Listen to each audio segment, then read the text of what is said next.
नमस्कार साथियों, एक बार फिर से आपका बहुत बहुत स्वागत। तो अगर आप रेलवे की किसी भी परीक्षा की तैयारी कर रहे हैं, आपके लिए दो बहुत महत्वपूर्ण पॉइंट्स, दो बड़े अपडेट्स इस वीडियो में मैं डिस्कस करने जा रहा हूं। तो चलिए शुरुआत करते हैं बिना किसी विलंब के। अब बात करें अगर हम पहले पॉइंट की, तो देखो रेलवे में होता क्या है, जब आप लोग को फॉर्म भरना होता है तो किसी एक जोन से आप लोग फॉर्म भर सकते हो। ठीक है, नॉर्थ में होते हैं जोन्स, साउथ में, ईस्ट वेस्ट, हर जगह जोन होते हैं ना।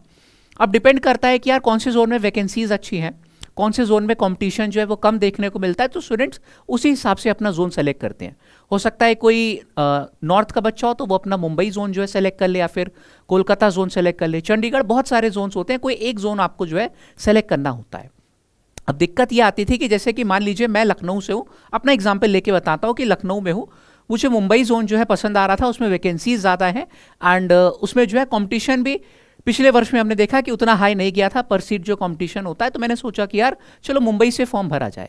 तो ये जो सवाल हमेशा छात्रों के मन में रहता था कि क्या सर अब हमको सारी मतलब अपनी परीक्षा देने क्या मुंबई जाना पड़ेगा। ठीक है, क्योंकि परीक्षा आप लोगों की सिर्फ एक चरण में नहीं होती, पहले आप लोगों का CBT 1 होता है, ठीक है, उसके बाद CBT 2 भी होता है। तो अभी आप यार नौकरी क्योंकि ढूंढ रहे हो, आपके लिए दूसरे शहर में जाना परीक्षा देने, एक तो पहली बात ये फाइनेंशियल थोड़ा सा जो है आप पे डेंट लगाएगा, है ना। काफ़ी जो है खर्चा होता है दूसरे शहर ट्रैवल करने में, और सिर्फ एक बार नहीं, 2 बार आपको करना पड़ता है। फिर दूसरी चीज़ क्या कि यार दूसरे शहर आप पेपर देने जाओगे, ठीक है, वहाँ पे सारा नया माहौल रहता है, आपका दिमाग उस तरीके से मतलब ट्रेन नहीं होता है ना, आपका आधे से ज़्यादा दिमाग रहता है बाकी की सारी समस्याओं में, है ना, थोड़ा सा मेंटल प्रेशर रहता है जो कि आपके पेपर को अफेक्ट कर सकता है। तो भाई पहली अपडेट ये निकल कर आ रही है कि रेलवे ने अब से ये इनिशिएटिव लिया है, ये ठाना है कि जो RRB परीक्षा कराएगा वो आपके ही जोन में होगी, आपके जिले में ही वो कंडक्ट होगी। ठीक है, तो इसके लिए एक क्या जो है जानकारी हमारे सामने नजर आ रही है, एक बार देखते हैं। ये रेलवे की पहल है। अब किसी भी RRB जोन से अगर आपने आवेदन किया है तो जो अभ्यर्थी है उसको उसी का जो गृह वाला जिला है उसमें परीक्षा दिलाने की जो तैयारी है वो करी जा रही है। ठीक है, अब इसकी भाई इन लोग ने शुरुआत भी कर दी है। वही यहां पर हमसे बोला भी गया है कि देखो रेलवे भर्ती बोर्ड द्वारा किसी भी RRB से आवेदन करने वाले अभ्यर्थी को उसके गृह क्षेत्र में परीक्षा दिलाने की तैयारी जो है की जा रही है, और इसकी शुरुआत जो JEE DMS पदों के लिए 22 को होने वाली CBT 2 की परीक्षा है उसी से इसकी शुरुआत जो है ये कर दी गई है। तो अब कहीं ना कहीं ये एक अच्छी बात है। अब देखो असलियत में क्या सच्चाई है ये तो हम लोगों को समय के साथ ही पता चलेगा जब आगे आने वाली परीक्षाएं आप लोगों की होंगी। जैसे कि अभी आप लोगों की NTPC ग्रेजुएट लेवल की परीक्षा होनी है, उसके बाद अंडर ग्रेजुएट लेवल की परीक्षा, फिर RRB ग्रुप D की परीक्षा, ALP की परीक्षा, बैक टू बैक परीक्षाएं जो है ये आप लोगों की लगी हुई है। ठीक है, जिसमें CBT 1 भी होता है NTPC में, है ना, CBT 2 भी होता है उसमें, चाहे आप अंडर ग्रेजुएट लेवल दो या फिर ग्रेजुएट लेवल। ठीक है, तो अगर इस पॉइंट पे वाकई में इन लोगों ने जो है जो तैयारी करी है, जो इन्होंने इनिशिएटिव लिया है, अगर ये इस पे एकदम खरे उतरते तो ये कहीं ना कहीं छात्रों के लिए एक बहुत बड़ा रिलीफ है, एक टेंशन कहीं ना कहीं जो हल्की हो गई कि हाँ अपने ही मतलब जो है बहुत ज़्यादा हमको दूर नहीं जाना पड़ेगा। पहले क्या है कि दूसरे स्टेट, है ना, 2-2 स्टेट, 3-3 स्टेट पार करके हम जा रहे हैं एग्जाम देने। ठीक है, तो आधे से ज़्यादा एग्जाम तो स्टूडेंट्स का वही मेंटल प्रेशर की वजह से गड़बड़ हो जाता था। तो अब अगर ये चीज़ जो है एप्लीकेबल हो गई तो कहीं ना कहीं हम लोगों को बहुत राहत यहाँ पर देखने को मिलेगी। ठीक है, अब बात करते हैं यार यहाँ पे जो दूसरे पॉइंट की, वो है मेरे ख्याल से अगर आपने RRB NTPC का फॉर्म भरा है तो इस समय आपके मन में केवल एक ही प्रश्न हो रहा होगा कि भैया इसका एग्ज़ाम कब होना है ना। क्योंकि अभी हम बता दें कि NTPC मतलब जो ऑफिशियल डेट है रेलवे की तरफ से, ऑफिशियल तो कोई डेट नहीं आई है। हम लोगों ने देखा कि बीच में एक दो जो है वायरल नोटिसेस हम लोग को देखने को मिले, अभी मैं आपको दिखाऊंगा कुछ ही समय में, उसमें जो एग्ज़ाम डेट मेंशन करी गई थी लेकिन वो ऑफिशियल नहीं है। ठीक है, तो कहीं ना कहीं हम लोग भी यार अंदाज़ा लगा सकते हैं कि ये फेक है, क्योंकि उसमें कुछ गलतियां भी हम लोग को देखने को मिली। ठीक है, एक बार मैं वीडियो, वो जो नोटिस आया था जो लीक हुआ था, आपको दिखाई दे रहा हूँ, लेकिन हमने भी आप एक वीडियो इस पर लिया था, आपसे पूछा भी था कि आपको क्या लगता है भाई जो NTPC की एग्ज़ाम डेट इसमें मेंशन करी गई है क्या ये वाकई में सत्य साबित हो सकती है या फिर नहीं। ठीक है, तो कुछ ये आप लोगों की आया था कि इसमें बोला जा रहा था कि जो ग्रेजुएट लेवल की परीक्षा है वो आपकी 2 जून से 22 जून तक होगी, है ना, एंड जो अंडर ग्रेजुएट लेवल की परीक्षा है वो आपकी होगी 28 जून से 21 जुलाई 2025 तक। लेकिन क्यों हम लोग को लग रहा है कि भाई ये फेक है, क्योंकि पहली बात तो इसमें कोई ऑफिशियल जो है वो सिग्नेचर नहीं है ना, नीचे लिखा रहता है कि जो चेयरमैन साहब हैं उनके सिग्नेचर है, या फिर कोई सील लगी होती है ऑफिशियल।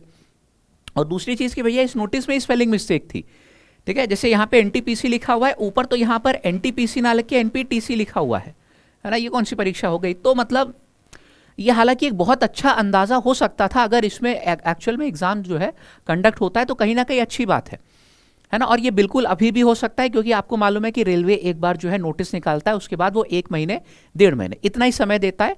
तो अगर आप लोगों का अप्रैल के एंड में भी आ जाता है नोटिस, ठीक है, तो जून में आप लोगों की परीक्षा कंडक्ट हो सकती है, ये मान के ही आपको चलना है, ठीक है। हम कह रहे हैं कि ये देखो ये नोटिस ऑफिशियल नहीं है, फेक भी हो सकता है ना, लेकिन 1% भी अगर इसमें सच्चाई हो गई, ठीक है, वैसे उम्मीद तो नहीं है जिस हिसाब से मतलब ये लीक हुआ था, लेकिन अगर 1% भी इसमें सच्चाई हो गई कि यार आपकी जून से ही परीक्षाएं मान लीजिए शुरू हो गई, 2 जून से भी नहीं हुई, मान लीजिए कि 15 जून से हो गई, तो भी आपको यार अपनी जो तैयारी है वो उसी तरीके से करनी है कि अगर आपने ग्रेजुएट भरा हुआ है तो जून, है ना, जून से पहले आपका पूरा सिलेबस, सारी प्रैक्टिस जो है वो फिनिश हो जानी चाहिए। और अगर आपने अंडर ग्रेजुएट लेवल की परीक्षा भरी हुई है रेलवे में, तो आप लोगों को लगभग मान के चलिए कि जुलाई तक आप लोगों का पूरा सिलेबस, प्रैक्टिस टेस्ट, ये सारी चीज़ें आपके एंड से फिनिश हो जानी चाहिए। यही टाइमलाइन आप लोग को पकड़नी है, ठीक है। अब इसमें आपको मालूम है कि एक और हम पॉइंट दिखाएंगे, एनटीपीसी जो आपका ग्रेजुएट लेवल है, ठीक है, आपको मालूम है कि कुल इसमें 8,113 जो है वैकेंसीज है। अब हमारे पास ये वाला डेटा आ चुका है, ठीक है, जिसमें पर मतलब हर जोन से कितने फॉर्म भरे गए हैं और पर सीट कंपटीशन आपको इस बार कितना देखने को मिलेगा, ये आप यहाँ से जान सकते हो, ठीक है। आपको मालूम है कि आरटीआई, जब उसका आरटीआई का डेटा आया था तो उसके माध्यम से हमें मालूम पड़ा कि कुल 58 लाख जो है आप लोगों के करीब फॉर्म भरे गए हैं, ठीक है, ग्रेजुएट लेवल में। अंडर ग्रेजुएट में 63 लाख भरे गए हैं, ठीक है। अगर हम इसमें बात करें कि जोन बाय जोन, कौन से जोन में कुल कितनी वैकेंसीज है, कितने फॉर्म भरे गए और पर सीट कंपटीशन कितना है, तो ये डेटा अब आप लोग जो है अपने जोन के हिसाब से मैच कर सकते हो जहां से आपने फॉर्म भरा हुआ है, ठीक है। तो जैसे कि अगर रांची, बेंगलुरु, जम्मू, पटना और सिलीगुड़ी, इन जोन से आपने फॉर्म भरा हुआ है, तो आप यहाँ पर कितनी वैकेंसीज है जानते हैं। वैकेंसीज यहाँ पे हालांकि कम है, ठीक है, तो फॉर्म भी यहाँ पर उतने नहीं भरे गए बाकी जोन्स के मुकाबले में। पर सीट कंपटीशन भी आप देखोगे तो यहाँ पर 374 था और यहाँ पे जो है 577 तक देखने को मिल रहा है। पटना में अगर जाएंगे तो आपका लगभग 500 के करीब पर सीट कंपटीशन है। लेकिन जैसे ही आप नीचे बढ़ोगे, बिलासपुर में मान लीजिए, है ना, या फिर कोलकाता में मान लीजिए, तो वैकेंसी ज़्यादा है लेकिन यहाँ पर फॉर्म भी भाई उसी हिसाब से जो है फिर भरे गए, है ना। आप यहाँ पर देख सकते हो कि भाई 10 लाख लगभग 27-28 हज़ार फॉर्म भरे गए कोलकाता से, पर सीट कॉम्पिटिशन 750 के करीब आ गया है, ठीक है। वही बिलासपुर में 700 के करीब पर सीट कॉम्पिटिशन है। फिर हम बात करें यहाँ पर, अगर और नीचे आप लोग आ जाओ, अहमदाबाद में जैसे देखो पर सीट कॉम्पिटिशन ये बढ़ता जा रहा है, बढ़ते क्रम में हमने अरेंज किया हुआ है। चेन्नई, मुंबई में 785, 810 पर सीट कॉम्पिटिशन है। नीचे तक आप आओगे तो भैया 1263, समझ रहे हो कि भैया अगर किसी ने भुवनेश्वर से जो है फॉर्म भरा है, यहाँ पर वैकेंसीज 758 है ना, लेकिन पर सीट कॉम्पिटिशन आप देख रहे हो कि 1263 है। भैया इसके मुकाबले में लगभग 3 गुना कॉम्पिटिशन है, 3 गुना से ज़्यादा कॉम्पिटिशन है ना। तो इसी हिसाब से भाई आपको देखो तैयारी बनानी है कि मान लीजिए आपने इन जोन में कहीं से भी फॉर्म भरा है, चंडीगढ़ से भरा है, तो कंपटीशन यहाँ पे ज़्यादा होने वाला है। 909 यानी कि कट ऑफ जो है वो यहाँ की ज़्यादा जाएगी, ठीक है, ये सच्चाई है। अब अपनी हिसाब से जो है अपनी मेहनत में आपको कोई कमी नहीं छोड़नी है। पेपर पैटर्न, सिलेबस, ये सारी चीज़ें आपको मालूम है। और अब देखो बेहतर से बेहतर प्रैक्टिस करना ही आप लोगों के पास जो है एकमात्र उपाय है, ठीक है। क्योंकि अगर आपको लग रहा है कि अभी से हम सर पूरा सिलेबस क्या फिनिश कर सकते हैं, नहीं भाई, देखो आपका अप्रैल जो ऑलमोस्ट फिनिश होने वाला है, जून में परीक्षा होगी, तो पूरा सिलेबस तो बिल्कुल नहीं फिनिश हो सकता, हाँ, लेकिन अपनी जो प्रैक्टिस है उसको आप और रिफाइन कर सकते हो। तो हमने एक एनटीपीसी का प्रैक्टिस बैच जो है निकाला हुआ है, ठीक है, मंडे से वो बैच शुरू हो रहा है।